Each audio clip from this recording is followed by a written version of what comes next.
Hello friends, नित्या technology में आपका स्वागत है।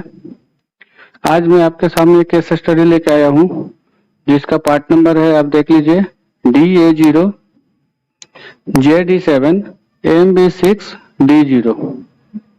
एक्चुअली ये मदरबोर्ड रिपेयर हो गया है और रिपेयर होने के बाद जो भी हमारे यहाँ पे ऑफलाइन स्टूडेंट आए हुए हैं उनको मैं इसको एक्सप्लेन कर रहा था कि इसमें क्या प्रॉब्लम था, कैसे फाइंड आउट किए।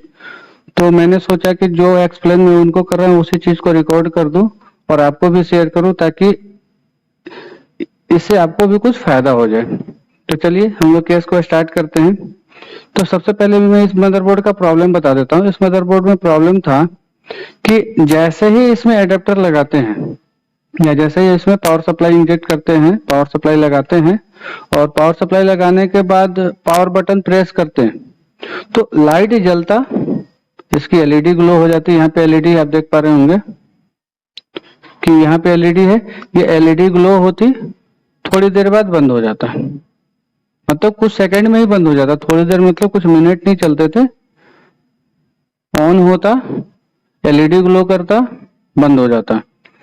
और 35 मिली एम्पियर कंजप्शन ले रहा था, ये 35 मिली एम्पियर का कंजप्शन ले रहा था। दोबारा अगेन पावर बटन प्रेस करते हैं, लाइट जलता, 35 मिली एम्पियर का कंजप्शन लेता और ऑफ हो जाता। मैंने इसको डायग्नोस किया तो डायग्नोस करते करते मुझे पता चला कि इसके 3 वोल्ट की सप्लाई बन रही है और 5 वोल्ट की सप्लाई बन रही है। यहाँ पे ये 3 वोल्ट और 5 वोल्ट की कॉइल है, ठीक है। तो इसमें ये दोनों कॉइल बन रहे थे, एक 3 वोल्ट का है और एक 5 वोल्ट का है। इसके अलावा एक इसकी एक और सप्लाई बन रही थी जो कि ये है 1.5 वोल्ट की सप्लाई या रैम सप्लाई, इसको आप बोल सकते हैं। रैम रेगुलेटर से जनरेट होता है। रिपीट कर देता हूं, इस मदरबोर्ड में 5 वोल्ट बन रहे थे, 3 वोल्ट बन रहा था और 1.5 वोल्ट बन रहा था जो कि रैम के लिए जाता है, रैम रेगुलेटर से जनरेट होता है। इसके अलावा कोई भी सप्लाई नहीं बन रहा था।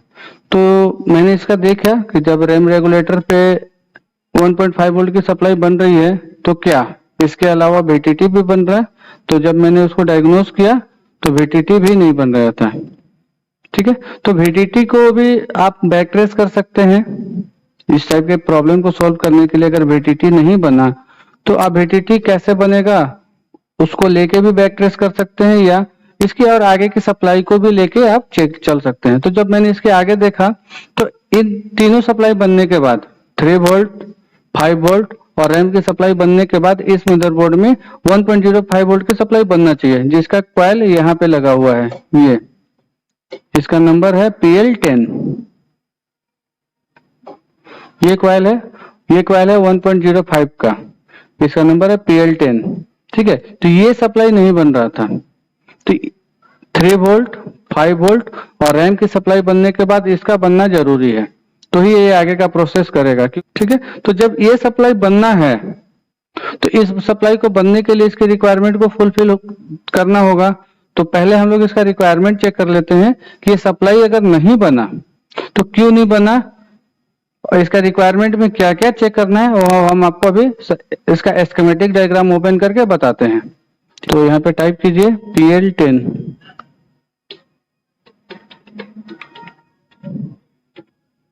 ठीक है। जैसे PL10 सर्च मारे तो यहाँ पे आ गया और यहाँ पे देख लीजिए कि ये कौन सा कॉइल है, 1.05 वोल्ट की कॉइल है। अब ये सप्लाई नहीं बन रहा है। अब ये सप्लाई नहीं बन रहा है तो इसका पीछे आप आइए तो पीछे एक रेगुलेटर लगा हुआ है PU4, रेगुलेटर लगा हुआ है इसका PU4, ठीक है।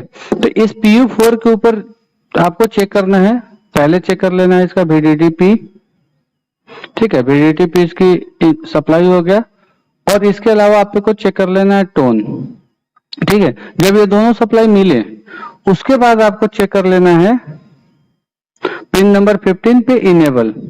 एक्चुअली इस पे डायरेक्ट आप इनेबल भी चेक कर सकते हैं, ठीक है।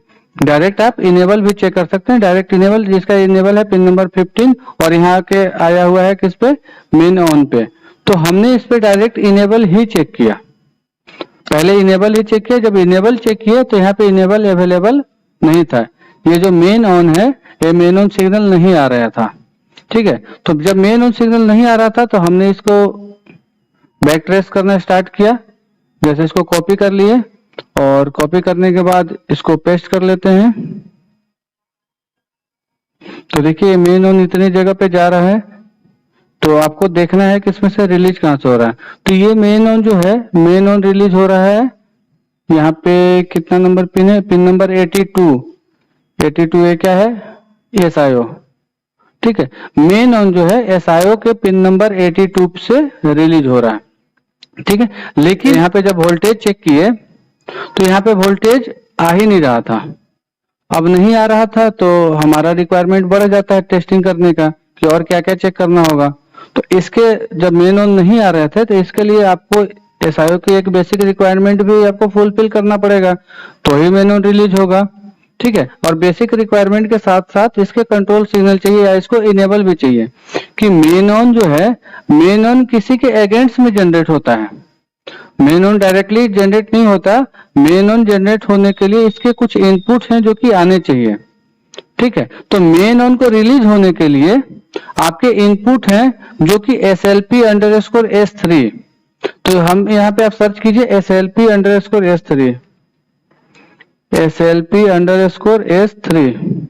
ठीक है, तो SLP_S3 को सर्च किए तो यहां से देखिए SLP_S3 है जो कि आगे सस बी के नाम से जाना गया। तो आपको इसको सर्च करना है कि सस बी कहां कहां गया है और इसको कैसे चेक करेंगे। तो जब हम सस बी को चेक करेंगे तो इसको सर्च कर देंगे और यहाँ पे आ जाएंगे कि सस बी कहां कहां गया है, सस बी कहां कहां गया है। तो यहाँ पे देखिए कि सस बी एसआईओ के ऊपर ही आया हुआ है पिन नंबर 21 पे। तो जब हम एसआईओ के पिन नंबर 21 पे चेक किए तो यहाँ पे सस बी मिल ही नहीं रहा था। तो हम इसके अलावा और भी कुछ सिग्नल चेक किए जो कि है सस सी। तो इसमें प्रॉब्लम क्या हो रहा था कि सस सी तो आ रहा था लेकिन सस बी नहीं आ जा रहा था। सस सी ये वाला सिग्नल है इसके पास, आप देख लीजिए। अब देखिए कि पिन नंबर 21, पिन नंबर 21 के ऊपर है सस बी और पिन नंबर 73, पिन नंबर 73 के ऊपर है सस सी। तो ये दो सिग्नल है जो कि पीसीएस से आते हैं, लेकिन सस सी आ रहा था और सस बी नहीं आ रहा था। सस सी मतलब क्या हो गया, SLP_S4 और सस बी का मतलब क्या हुआ, SLP_S3। तो इसमें सस सी तो आ रहा था लेकिन सस बी नहीं आ रहा था, और सस बी नहीं आ रहा था जिसके वजह से मेन ऑन रिलीज ही नहीं हो रहा था। ठीक है, तो सस बी किससे आता है पीसीएस से। तो पीसीएस एक सिग्नल रिलीज कर रहा था, एक सिग्नल रिलीज नहीं कर रहा था। मदरबोर्ड में देखे तो मदरबोर्ड में ये वाला पीसीएस है। अब इसमें क्या है कि सस सी रिलीज कर रहा था और सस बी को रिलीज ही नहीं कर रहा था। तो मैंने इसका रिक्वायरमेंट चेक किया कि देखते हैं कुछ रिक्वायरमेंट तो मिसिंग नहीं है। तो जब इसका रिक्वायरमेंट चेक किया तो इसका रिक्वायरमेंट सही था, और रिक्वायरमेंट सही था तो ही एक सिग्नल को रिलीज भी कर रहा था लेकिन दूसरे को रिलीज नहीं कर रहा था। तो मुझे डाउट हो गया कि हो सकता हो ये खराब हो। तो एक बार हम इसको वीजीए मशीन पे ले जाके इसको रिफ्लो कर दिए। रिफ्लो करने के बाद ये प्रॉब्लम तो सॉल्व हो गया, लेकिन ये प्रॉब्लम दोबारा आ सकता है। अगर इसको 100% इसका सॉल्यूशन चाहिए तो इसको चेंज ही करना पड़ेगा। लेकिन टेस्टिंग करने के लिए आप इसको एक बार रिफ्लो करके चेक कर सकते हैं कि ये चिप एक्टिव हुआ कि नहीं। बहुत टाइम ऐसा होता है कि चिप एक्टिव हो जाता है और आपका वर्किंग प्रॉपर हो जाता है। अगर आपके पास ये एट ए टाइम अवेलेबल है तो आप इसको लगा दीजिए, अवेलेबल नहीं है तो थोड़ा सा कस्टमर से टाइम ले लीजिए, कस्टमर को इसको दे दीजिए कि थोड़े दिन चलाइए और तब तक आपके पास ये चिप वापस आ जाएगा तो आप उसको बुला के रिप्लेस कर सकते हैं।